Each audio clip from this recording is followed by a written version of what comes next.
So there are two words for time in the New Testament. One of them is Chronos, the other is Kairos. And Chronos is obviously where we get the word chronological from. It's chronological order. There is a series or a sequence that takes place. Chronos moves horizontally throughout the course of history. It's the timeline of history. But Kairos it's different than Chronos. Chronos is the days and the weeks and the months and the years. It's the clock and the calendar. But Kairos is the twinkling of an eye. It's an appointment. It's a divine season. It's an open door. And Kairos is fleeting.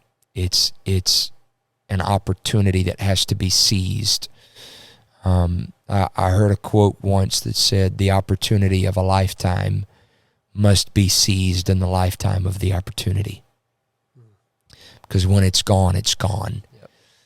And if Chronos moves along horizontally throughout the flow of history, Kairos comes down vertically. And it disrupts the flow of history. It is disruptive in nature.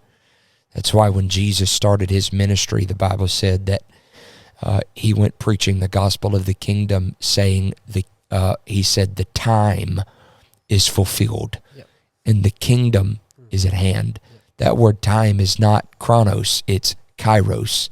He was saying there is something from another world that has just disrupted the flow of history, and it has entered the earth realm.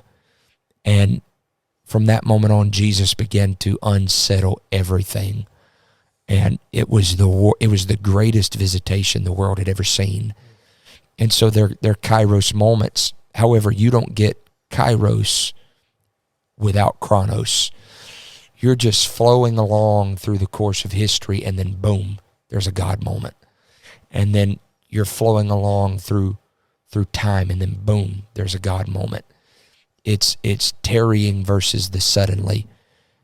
Tarrying for 10 days in an upper room, that's Chronos. Yep. But suddenly, there came a sound from heaven like as of a rushing mighty wind. That's Kairos. They were just flowing through the course of history for 10 days, and then boom, there's this God moment.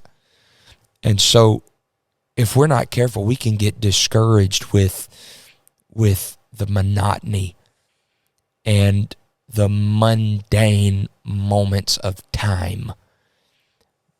But in those moments of time, every now and then there's a Kairos moment.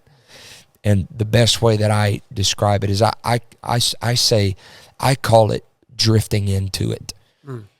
And so everything in my life has been a product of just drifting into these God moments. All of my friends, I didn't go looking for them, you know. That motley crew, you know. No, I'm just kidding. I've got great apostolic, godly friends. But I was just flowing throughout the course of time, and then God just allowed me to bump into, just drift into a friendship. Everywhere that I preach, I just kind of drifted into it. What I preach, I'm just doing my daily devotion, and then I drift into a revelation. And God gives me a word. My wife, you know, I just kind of drifted, and God said, okay, here it is. Boom.